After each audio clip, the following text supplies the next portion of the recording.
Salut les accro-foot comme moi, ravi de vous retrouver surtout après cette belle victoire du Sénégal face à la Guinée. Le match était-il important ou pas? Pour moi, il était hyper important.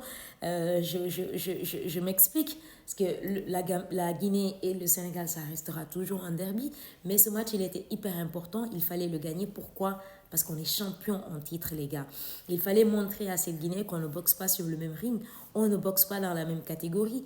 Donc, il fallait vraiment montrer à ce sélectionneur guinéen, Kaba, que je respecte beaucoup, que ces Lions sont les champions en titre, qu'il fallait les respecter. Parce que dans ses propos d'avant-match, d'accord, c'est normal, il va affronter le champion en titre, mais pour moi, il était provocateur. Il était carrément plus dans la provocation que dans le respect, carrément. Par contre, il y avait Aliou Cissé qui, lui, j'aime sa communication depuis le début de cette compétition. Il est réaliste, il est humble dans la communication, il est modeste vraiment. Il garde toujours la tête sur les épaules. Ça, c'est très important. Il sera toujours respecté à l'UCC sur la scène, sur la scène africaine, ça c'est sûr. Alors, victoire des Lions du Sénégal sur le score de 2 buts à 0. Juste avant de revenir sur le match, s'il te plaît, si tu n'es pas encore abonné au compte Les Acrofoot, je t'invite à le faire, mais également allez vous abonner en masse sur la chaîne YouTube Les Acrofoot, les gars. Donc, comme je le disais, victoire vraiment très importante. 3 matchs, 3 victoires, aucune action, aucune nation, autant pour moi, ne l'a fait. Et voici que c'est le Sénégal. Nous sommes les champions en titre, les gars. Et cette deuxième étoile, elle viendra, Inch'Allah. On est allé en Côte d'Ivoire pour jouer 7 matchs, comme le rappelle Aliou Cissé. On en est à 3, il nous reste 4 finales. Il nous reste 4 finales. Il nous reste 4 matchs, 4 victoires, Inch'Allah.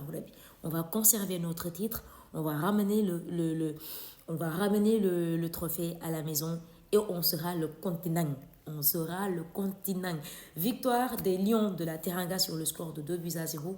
Un début marqué par Abdoulaye Seck et Iliman Ndiaye. D'abord sur l'ouverture du score, ou avant même de parler des buts, aujourd'hui, d'abord je vais commencer par les deux systèmes des deux équipes. Le Sénégal évolue aujourd'hui en un 4-1-4-1, alors que la Guinée évoluait en 4-2-3-1. Alors, ce système nous a un peu inquiétés aujourd'hui. C'est parce que quand vous voyez le 4-1 dont je parle, il y a déjà Pape Gueye qui était beaucoup plus sur l'axe. Aujourd'hui, si vous avez fait le constat, Pape Gueye ne pouvait pas se projeter. C'était des consignes. Je pense que ça a été voulu par le sélectionneur Aliou Cissé. Je pense bien. Je pense que ça a été voulu. D'ailleurs, les 2 changements qu'il a fait le montrent à suffisance.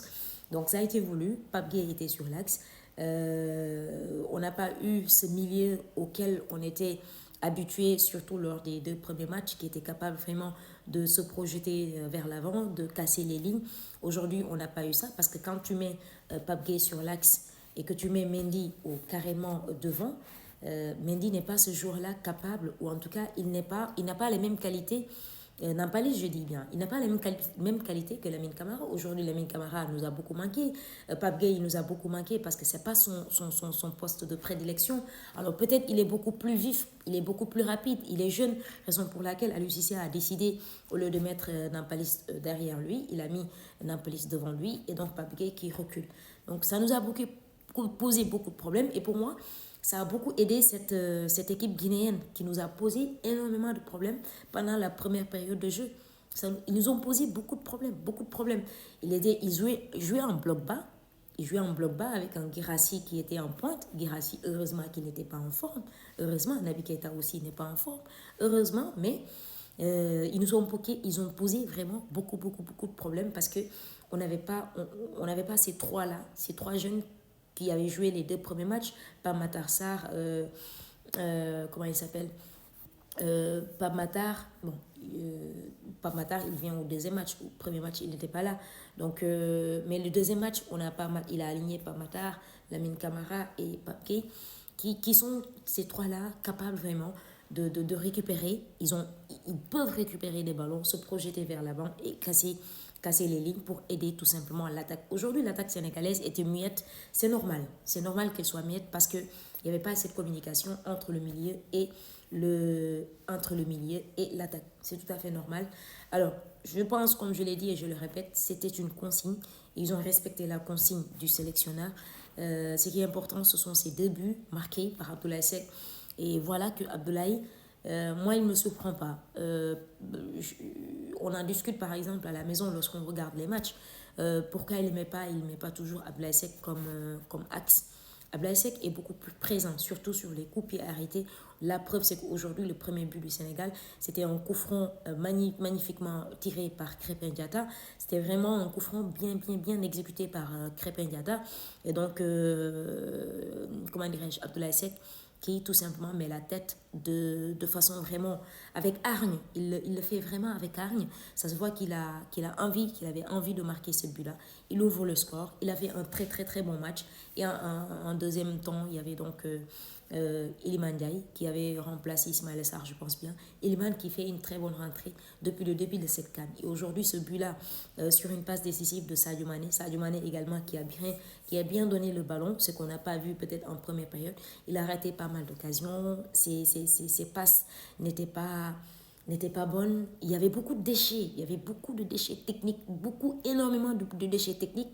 Heureusement que cette fois-ci, il se rachète avec cette passe décisive sur Iliman. Iliman qui prend le temps déjà de prendre le ballon, de prendre l'information et donc de croiser son tir. Et donc magnifiquement, vraiment un très joli but qui le récompense tout simplement de sa performance ou de ses performances depuis le début de cette compétition, même s'il n'a pas un temps de jeu que tous les Sénégalais auraient aimé que Iliman Ndiaye obtienne. Mais je pense qu'Aliou Cissé est la personne la mieux placée et c'est la personne qui connaît le plus son groupe, qui est capable de quoi, qui fait entrer, voilà.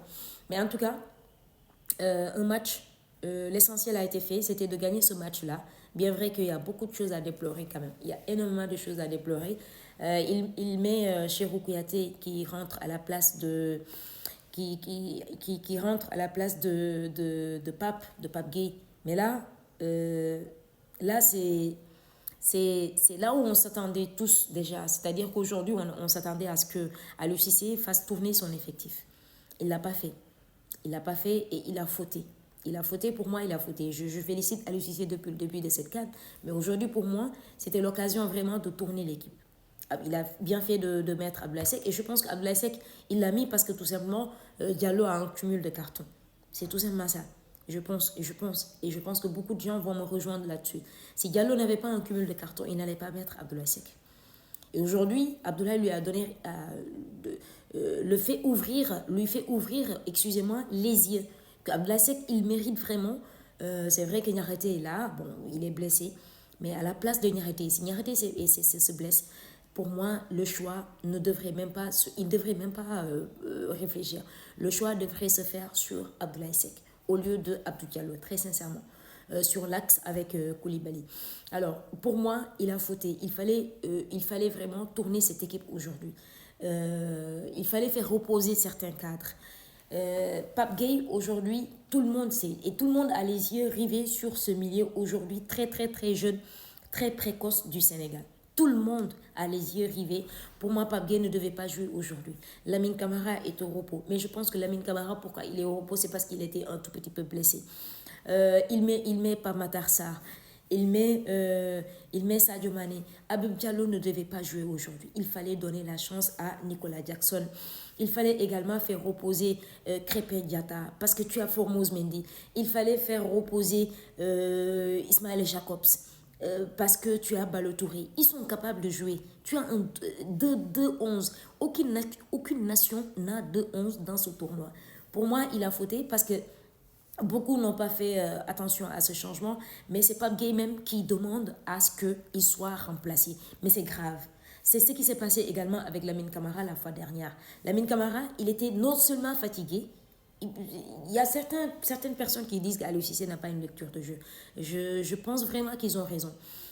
Qu'elles ont raison. Parce que Lamine Camara, moi j'avais tellement constaté qu'il était fatigué, donc il fallait le faire sortir, il ne l'a pas fait, puis il se blesse. C'est ce qui s'est passé aujourd'hui avec Pape Gueye. Donc Aliou Cissé doit faire attention à ces erreurs-là.